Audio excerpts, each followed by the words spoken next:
Bonjour, je vous retrouve pour la nouvelle lune qui va avoir lieu le 21 octobre. Donc une nouvelle lune dans le signe du Scorpion et associée à un mois spécifique dans le calendrier hébraïque qui est riche en symbolique. Alors pas par ses fêtes cette fois-ci, mais justement par son absence de fête. Le mois de Cheshvan dont on va parler. J'en avais déjà parlé l'année dernière, mais je vais renouveler, on va apprendre de nouvelles choses aujourd'hui. Un mois mystérieux déjà, puisque c'est le seul mois du calendrier hébraïque sans fête, de même que le Scorpion est un signe rempli de mystère, rempli de profondeur, qui peut faire peur à certaines personnes, mais un signe d'une grande richesse, en tout cas. Donc un énorme potentiel dans ce signe-là. Je spécifie tout de suite que l'atelier des lunes que je fais tous les mois pour travailler sur le mois qui s'ouvre, aura lieu le lundi 20, c'est-à-dire le soir, juste avant, puisque le mardi, je serai en formation. Donc, on ouvrira à 19h via Internet pour ceux qui veulent nous rejoindre sur cet atelier des lunes. Je continue donc maintenant. En sachant que on a vu dans le calendrier hébraïque, en fait, il y a toujours une force et sa force contraire. Que on le retrouve ça parce que les mois vont par paire et que du coup, il y a toujours un mois plus difficile et un mois beaucoup plus cool. On l'a vu même au sein d'un seul mois, comme le mois de Tishré, mais c'est pas le seul, où les 15 premiers jours sont beaucoup plus durs, et puis les 15 suivants sont des jours de miséricorde, de bonté, où finalement on reçoit. Alors justement, puisque on va sortir, on continue encore aujourd'hui à se remplir de toute cette lumière. Voilà, la fête de Sukkot est finie, mais on est encore sur des journées où on est je dirais, sur un rythme beaucoup plus calme. Qu'est-ce qu'on va faire de toutes ces lumières dont nous nous sommes gorgés, tout ce qu'on a pu recevoir à ce moment-là? Il va y avoir une forme d'alchimie pour utiliser tout ça, pour faire, je dirais, une envie aussi de rebond.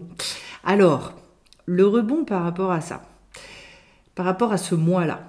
Alors, Cheshvan a été appelé dans la tradition hébraïque également Mar-Cheshvan.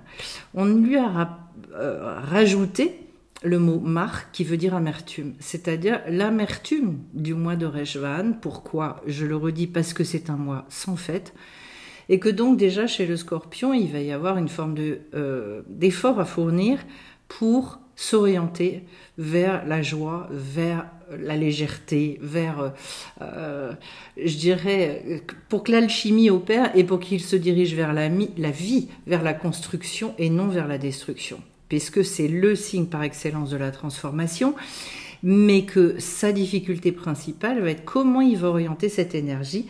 On va aller plus loin dans le détail de tout ça. Je spécifie que les énergies du mois, elles concernent absolument tous les signes du zodiaque. C'est-à-dire que, comme chaque mois de l'année, il est porteur d'énergies universelles avec lesquelles on est censé travailler, sur lesquels on surfe pour finalement continuer notre route, et que donc il n'y a pas que les Scorpions qui sont concernés par ces énergies-là. Tout le monde doit essayer de capter des choses et essayer de générer en fait de la vie avec ce qu'on lui propose. Voilà. Et donc le but, ça va être justement pour tous les signes, mais en particulier pour les Scorpions, toujours dans leur vie, d'aller rechercher d'être influencés par les énergies positives et de renoncer, je dirais, mais très sciemment, aux influences négatives, parce que comme c'est un signe très profond, il peut aller profond d'un côté ou profond de l'autre. Voilà. Mais c'est un mois rempli d'abondance également, tant au niveau spirituel que matériel, que physique, etc. Alors, dans les caractéristiques du Scorpion, première chose, connu donc pour cette intensité dans tout ce qu'il entreprend, des degrés d'investissement importants et dans sa profondeur émotionnelle. Donc quelqu'un qui capte, quelqu'un qui est très à l'écoute, qui est très sensitif et qui peut effectivement arriver à des niveaux extraordinaires et qui a cette capacité de résurrection. Donc il peut passer par la mort et il peut revivre. Alors c'est pour ça que le mois de Rejvan est également le mois du déluge. Donc vous voyez que c'est très marqué quand même. Le déluge, c'est, je dirais, dans la symbolique, je remets le monde à zéro, pas n'importe comment, avec les eaux du déluge, on va voir ce que ça symbolise. Et donc avec ces eaux-là, derrière, je vais pouvoir reconstruire, mais en fait il a fallu tout araser, il a fallu tout recommencer à zéro. Donc partir des profonds ténèbres d'une génération qui était une génération qui s'était complètement perdue, et donc pour un redémarrage mais sain, S-A-I-N. Et donc en fait, eh bien dans sa vie, le Scorpion peut être amené à vivre comme ça des périodes de vie extrêmement différentes, variées, et des redémarrages à zéro très très puissants dans différents domaines de sa vie. Et donc, qu'est-ce qu'il y avait et qu'est-ce qui a perduré finalement? La seule chose qui a perduré dans le déluge, bon, ça a été l'arche qu'on appelle la Teva en hébreu, et on va voir ce que ça symbolise. Deuxième point, c'est que le Scorpion est quelqu'un qui est très très analytique, qui a une faculté d'introspection énorme, donc beaucoup de remise en question. Attention là aussi à pas pousser trop loin et à orienter cette remise en question d'une bonne manière, parce qu'en fait c'est un signe qui peut facilement tomber dans d'énormes culpabilités, ne pas sortir, je dirais, du filet de la culpabilité, du ressassement, etc. Comment est-ce qu'on sort aussi à un moment donné? Il y a un temps pour l'introspection, il y a un temps pour la vie, il y a un temps pour avancer. Donc quand c'est bien utilisé, ça peut donner énormément de créativité, beaucoup d'imagination, une imagination très très positive et une capacité d'analyse très puissante. Troisième point, donc quelqu'un d'extrêmement passionné, de très très déterminé, donc un fort Netzar. Et donc, dès qu'ils ont quelque chose qui leur tient à cœur, les Scorpions, ils ne lâchent pas, d'où cette capacité d'engagement très forte, et je dirais même de combat. Voilà, je ne sais pas si vous avez déjà vu d'ailleurs des vidéos de Scorpions qui se battent, mais même entre eux, c'est assez phénoménal. Voilà, c'est impressionnant à regarder. Et donc, quelle est la qualité une autre qualité aussi dont tout le monde a besoin, absolument tout le monde, c'est cette capacité donc de transformation. Qu'il appelle de tous ses voeux véritablement par moment, et puis d'autre part une capacité aussi d'acceptation extrêmement élevée des événements qu'il va devoir travailler, les deux, enfin on doit tout travailler de toute façon, mais c'est la capacité d'accepter tout ce par quoi il va passer, parce qu'on va voir les phases par lesquelles ça passe, et notamment au travers du déluge, eh bien ça n'est pas simple, voilà. Donc il y a effectivement 3 phases ou 3 mondes différents. Il y a un monde avant le déluge qui est un monde en plein essor, qui est un monde, je dirais, qui surfe sur une forme de réussite. Ensuite, il y a la phase de destruction intégrale, totale. Et puis après, il y a une renaissance qui va arriver et qui est symbolisée par la colombe, qui ramène la branche d'olivier à un moment donné et qui symbolise toute la reconstruction, la paix, etc. Tandis que le corbeau représente dans cette histoire du déluge la destruction, les ténèbres, etc. Donc en fait, qu'est-ce qui va être nécessaire pour cette reconstruction? Eh bien, énormément de patience et une grande faculté d'accepter le chemin par lequel il faut passer. Qu'on peut appeler la résilience, qu'on peut appeler plein de choses. Moi, je préfère parler d'acceptation parce qu'en fait, ce sont des degrés d'acceptation très profonds qui vont nécessiter une réconciliation avec son parcours, une réconciliation avec tous les événements et même avec soi-même d'ailleurs. Voilà. Donc sans quoi, si cela n'est pas, eh bien le monde ne se reconstruira pas. Donc c'est valable aussi au niveau individuel, naturellement, et c'est valable pour tout le monde, pas que pour les Scorpions. Alors qu'est-ce que va symboliser l'eau? Eh bien l'eau va symboliser la purification. Donc en fait, se débarrasser de tout ce dont on n'a plus besoin et tout ce qui va empêcher une reconstruction saine à partir de quelque chose d'entièrement neuf. Autrement dit, une capacité aussi à lâcher beaucoup de choses, à trier, à laisser derrière soi, Donc, de ne pas s'accrocher à rien, en fait.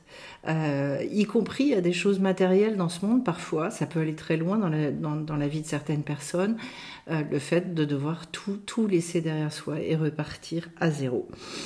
Donc, la régénération par l'eau, elle va apporter quoi? Elle va apporter d'abord ce renouveau total, elle va apporter la paix, le shalom, au travers donc de cette colombe après qui arrive, symbolisée par cette blancheur, également le rameau d'olivier qui ramène finalement une lumière extraordinaire et un apaisement. Donc en fait, attention, si on traverse des crises dans nos vies, c'est ce que vient nous rappeler aussi le mois de Rejvan, de toujours rester dans cette patience, cette grande acceptation, de se dire il y a un lendemain et le lendemain il va être complètement différent et cette fois-ci la reconstruction va se faire sur des bases saines.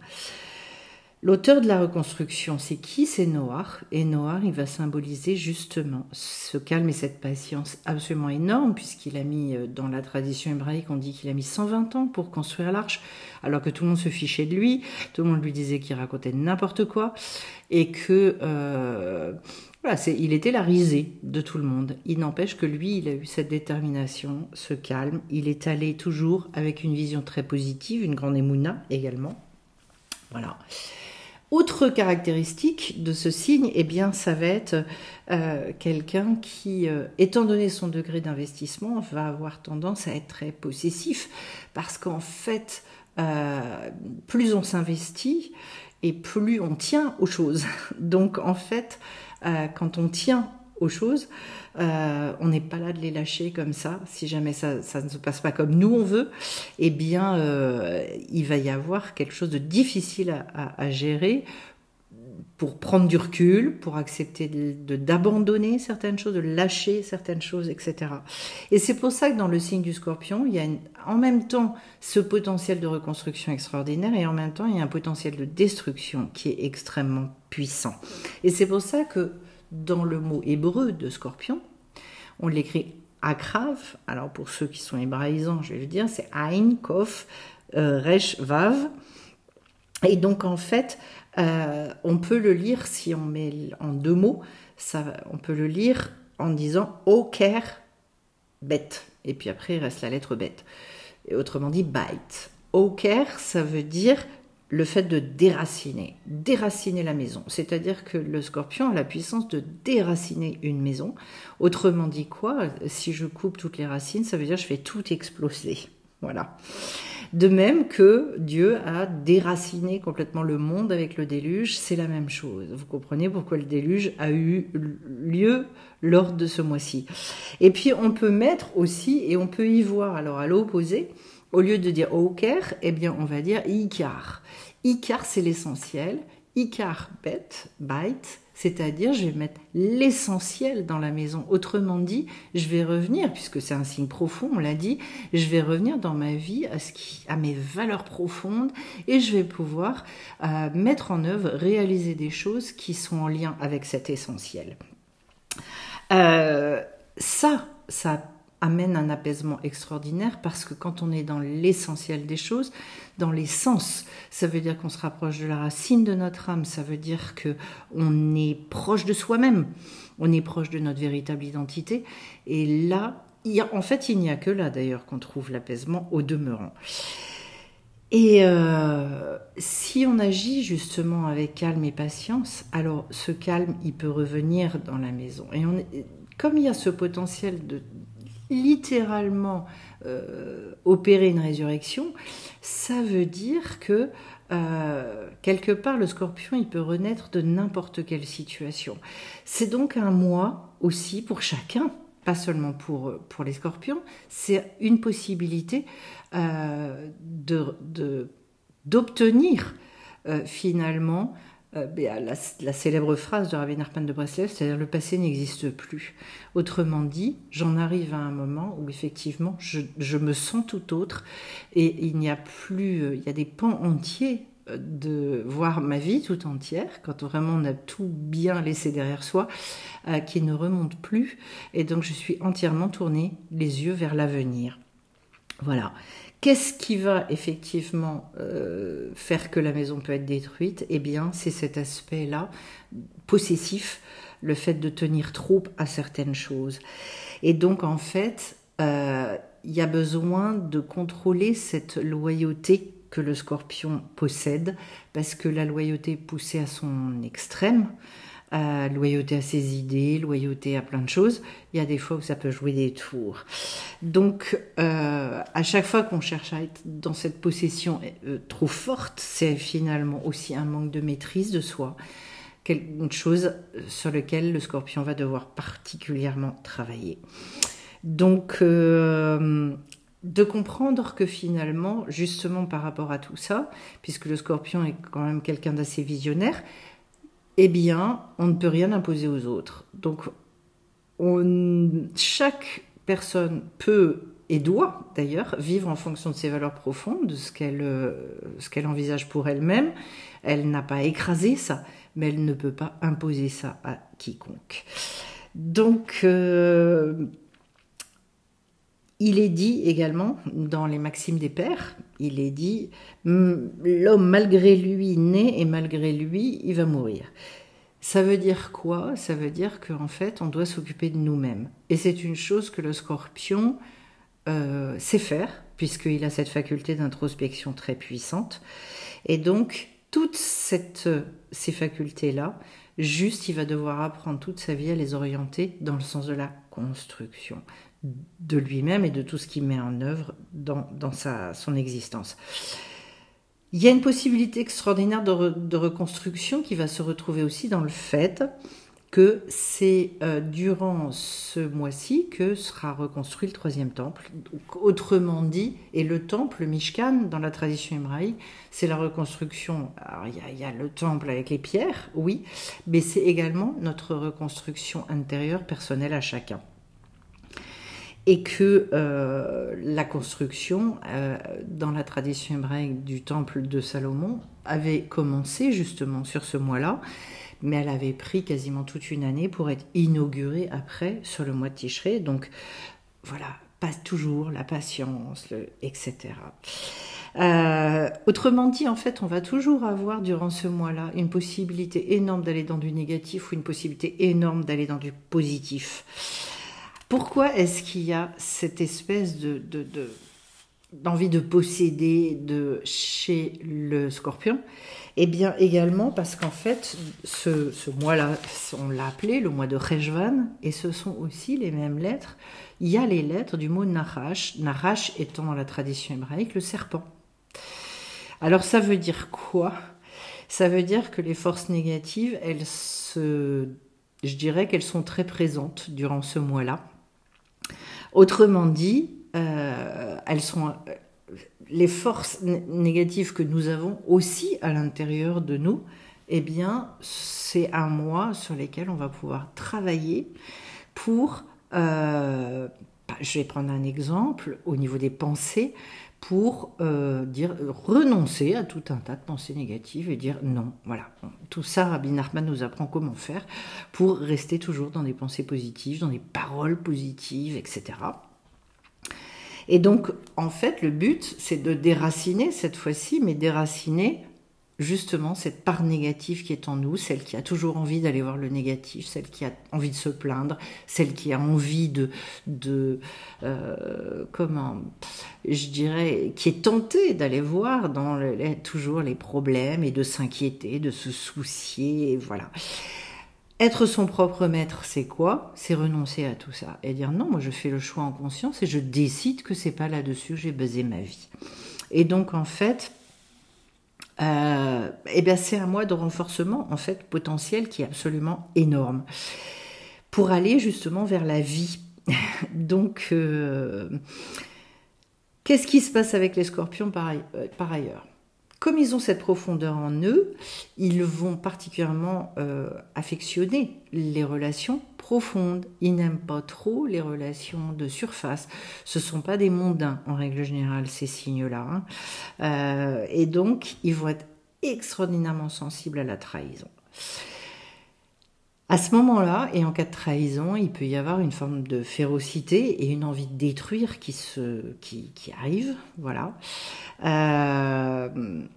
D'où, là aussi, le fait de se dire, eh bien, malgré la trahison, je veux continuer à regarder tout de manière positive. Tout, ça veut dire quoi?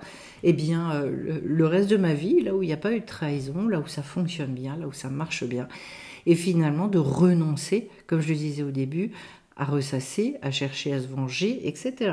Voilà. Donc c'est vraiment, en fait, et c'est un choix. Et il y a eu cette construction de la Teva, on l'a dit, de l'arche. Dans l'arche, en fait, qu'est-ce qu'il faut aller mettre? De la paix, de la paix, de la paix. Donc c'est une paix intérieure, c'est une paix dans sa maison, c'est une paix avec l'entourage, c'est une paix partout, et de rechercher que ça, que ça, que ça, et que le calme. Alors, c'est un signe qui, en plus, est un signe qui a énormément de force, puisque la planète, les planètes qui sont associées, c'est Mars, voilà, Pluton, Mars, qui était une planète rouge, donc on voit ce que ça symbolise, et donc ça va être en lien avec l'action, avec la volonté, avec l'énergie, avec une force de combat qui est absolument énorme, et le tout, c'est d'utiliser cette envie de combattre pour tout réorienter systématiquement vers la vie. Puisque c'était bien ce qu'a fait Noach, c'est que, étant donné qu'il y avait eu, que l'humanité s'était trop dirigée vers la mort dans ses comportements, et bien finalement Noach construit cette Teva pour reconstruire tout, et qu'enfin le comportement des humains puisse toujours mener à la vie. Et c'est un mois, justement, puisqu'on a parlé du côté mystérieux, c'est un mois dans lequel il y a énormément de secrets qui se cachent. Donc c'est un mois où on peut ressentir, où on peut découvrir des trésors, des secrets pour nos vies extrêmement importants. Ce mois, donc,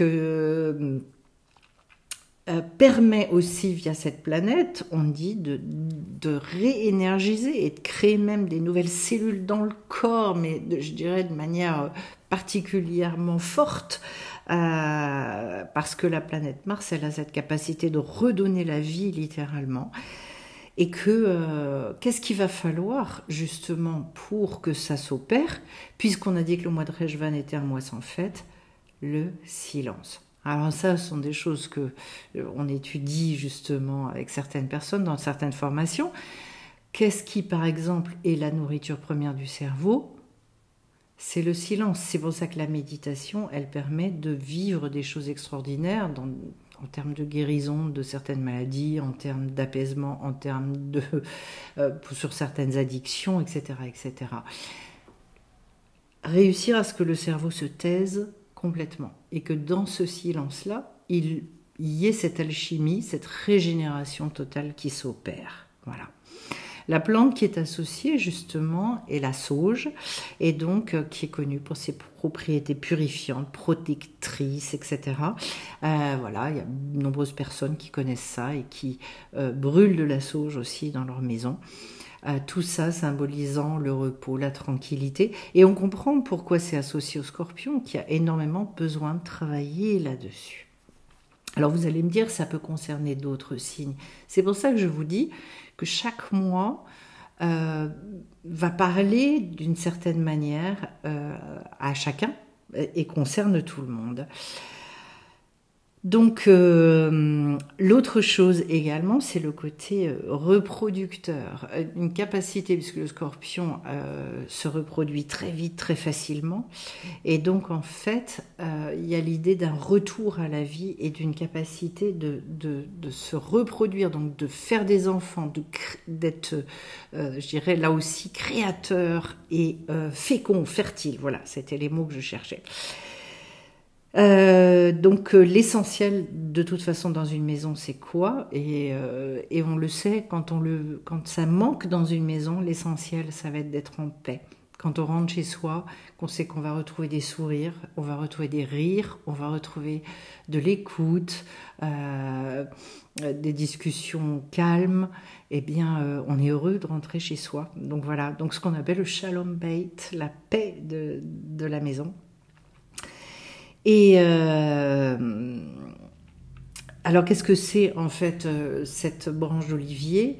Eh bien, quand on allume les bougies de manière traditionnelle, en fait, les bougies, ce sont des bougies qui sont allumées avec l'huile d'olive. Donc là aussi, ça ramène cette lumière. Donc c'est pour ça que l'olivier est associé aussi à cette notion de lumière. C'est toute la manière de reconstruire la Teva.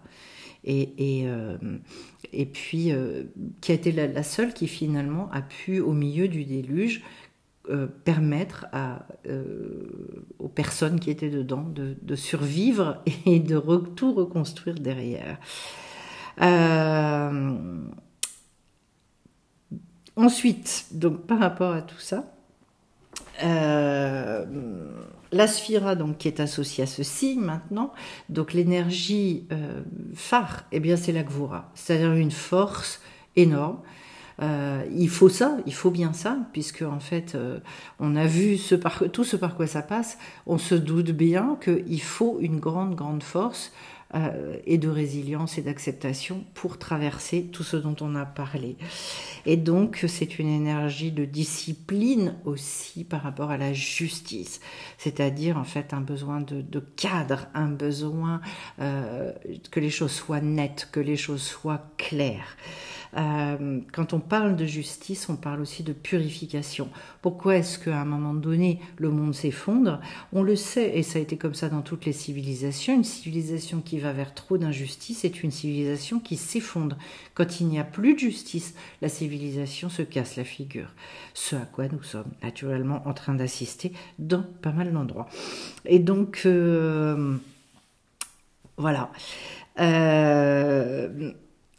Et le problème aujourd'hui, c'est qu'effectivement, on a considérablement abîmé cette gvura, ce cadre, cette rigueur, cette discipline, et que le résultat des courses, c'est que pour l'instant, eh bien, tout ce qu'on essaie de produire ou de reproduire dans ce monde, au lieu d'amener à la vie, à la construction, ça mène à la destruction. Enfin, beaucoup de choses, pas tout, mais voilà, un certain nombre de choses, enfin, on le voit dans notre manière de gérer ce monde au niveau écologique, à plein de niveaux, où finalement on détruit une qualité de vie, on détruit un environnement, on détruit les relations entre les êtres humains, etc. Et on revient au chaos finalement, hein. L'idée c'est ça. Donc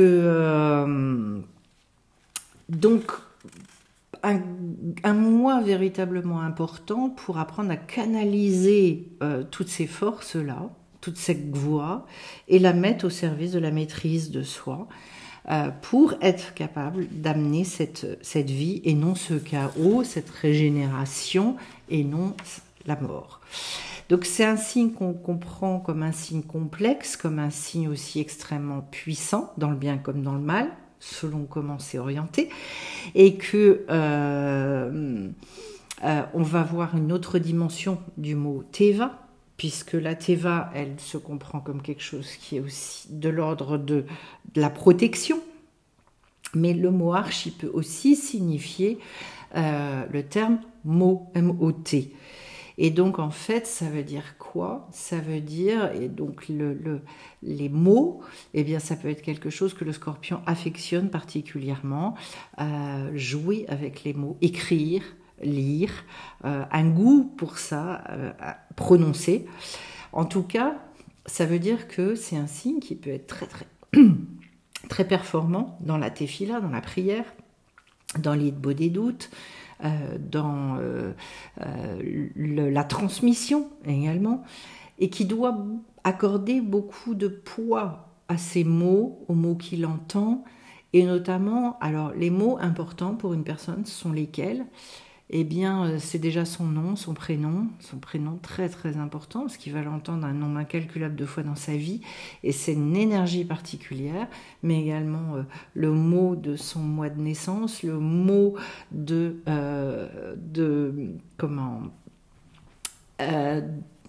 certains mots qui lui sont associés, comme des fois, justement, justice, justesse.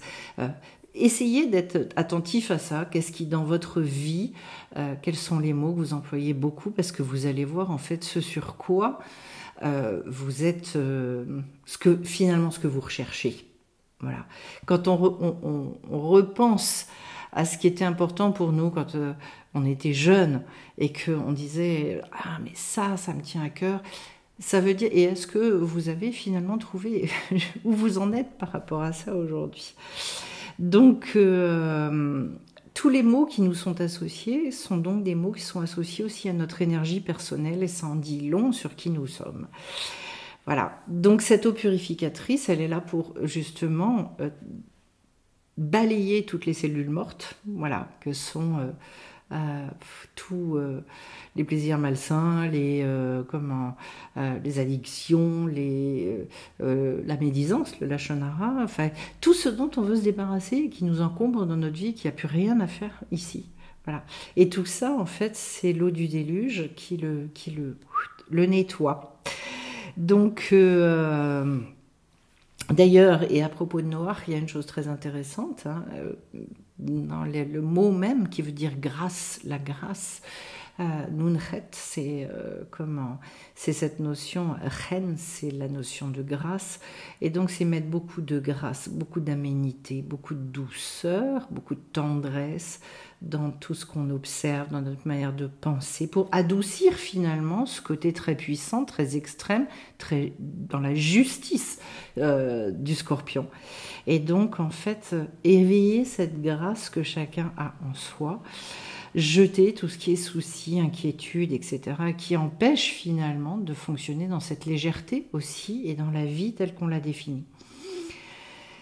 Et donc, il y a un verset comme ça, justement, qui est dans la paracha de Noach, donc la partie de cette paracha, qu'on va bientôt étudier, d'ailleurs, pour ceux qui sont intéressés par toute cette tradition, eh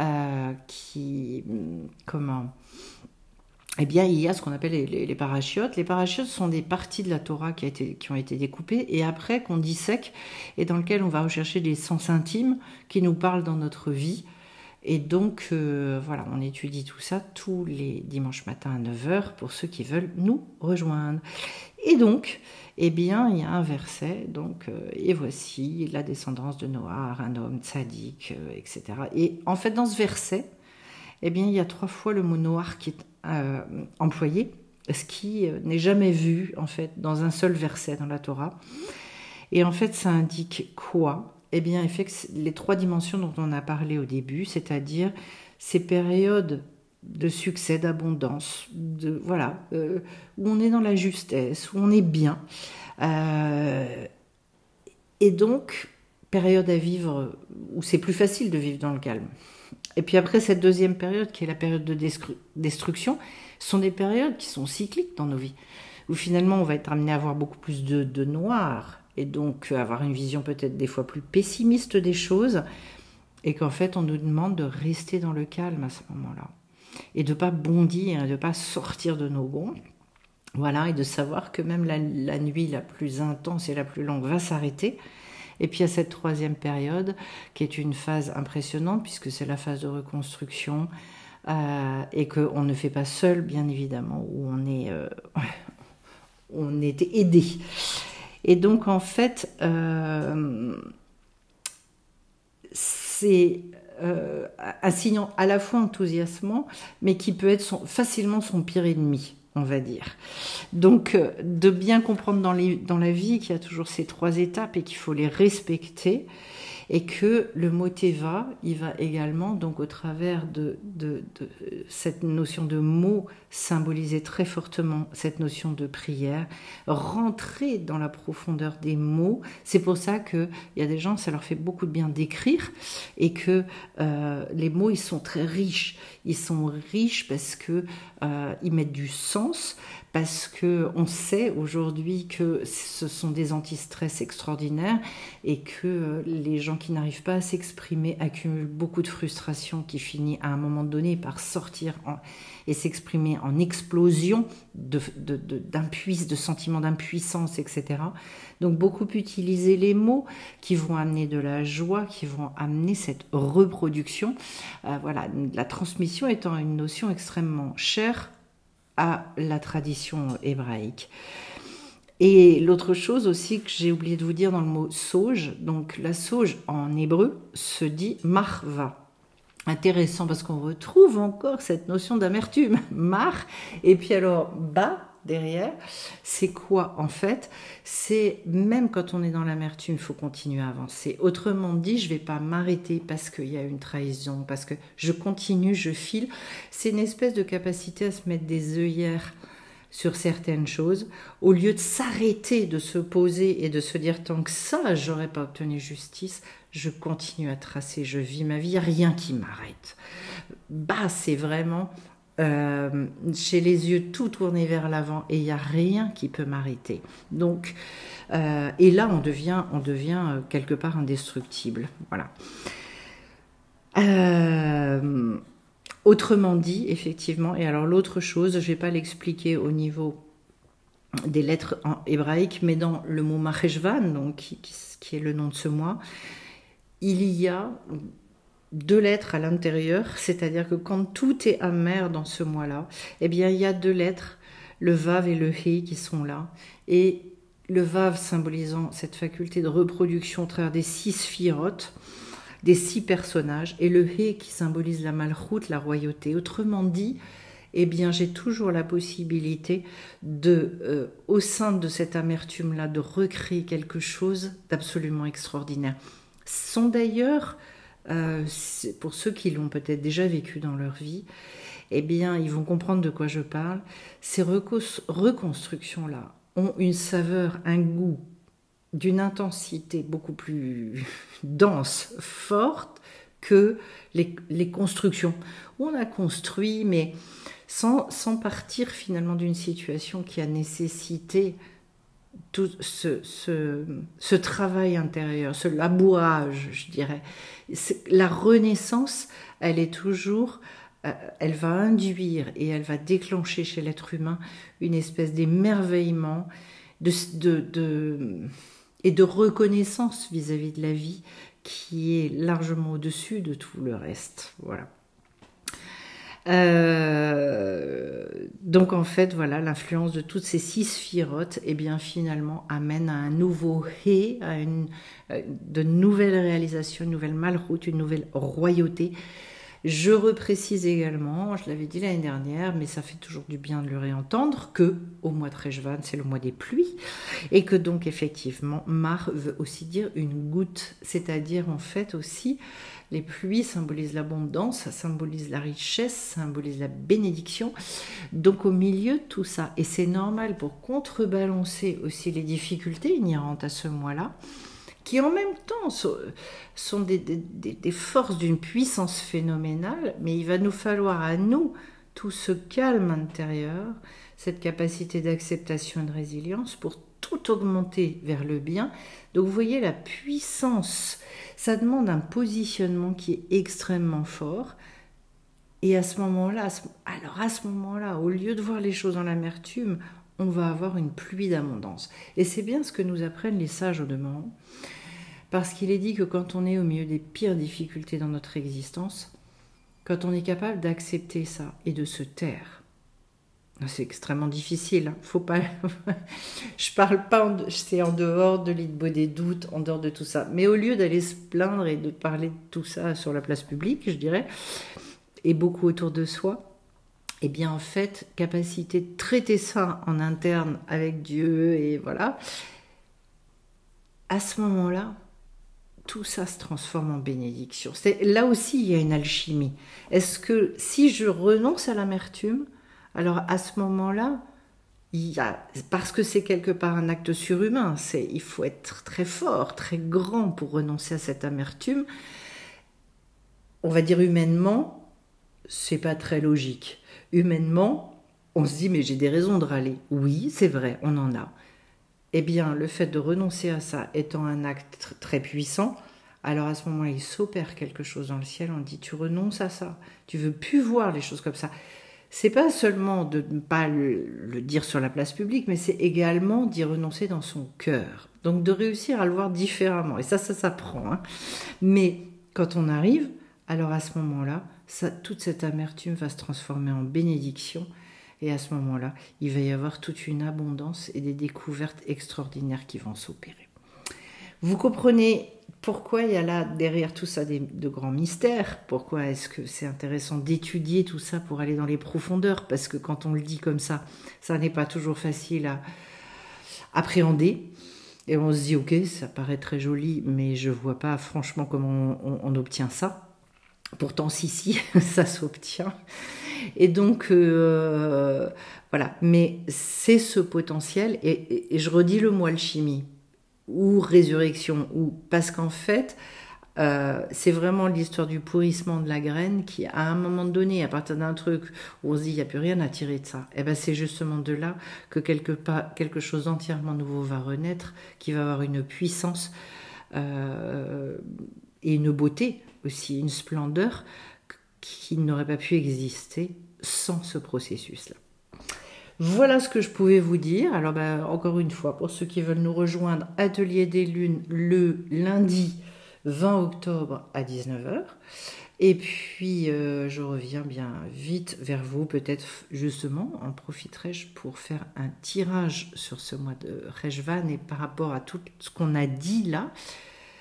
Attention, les tirages que je fais sont absolument pas des tirages de prédictifs ou quoi que ce soit. C'est un support qui est un support, je dirais, sympathique et qui permet finalement de dire tout un tas de choses à partir d'images, voilà, et de laisser aller un petit peu son inspiration. Il n'y a rien là-dedans qui annonce quoi que ce soit pour votre futur ou quoi. Voilà, ce n'est pas du tout ma démarche puisque ce serait contraire au libre arbitre et que je tiens tellement à cette liberté que je ne m'inscris pas là-dedans. Je vous souhaite à tous de vivre un mois de Rejvan magnifique et de pouvoir réaliser toutes ces alchimies, de pouvoir vous redéfinir à partir de toute cette lumière qu'on a reçue à Tishrei, eh bien, de nouvelles choses et de continuer à vous élargir énormément. Beaucoup de bénédictions pour chacun et à bien vite sur la chaîne.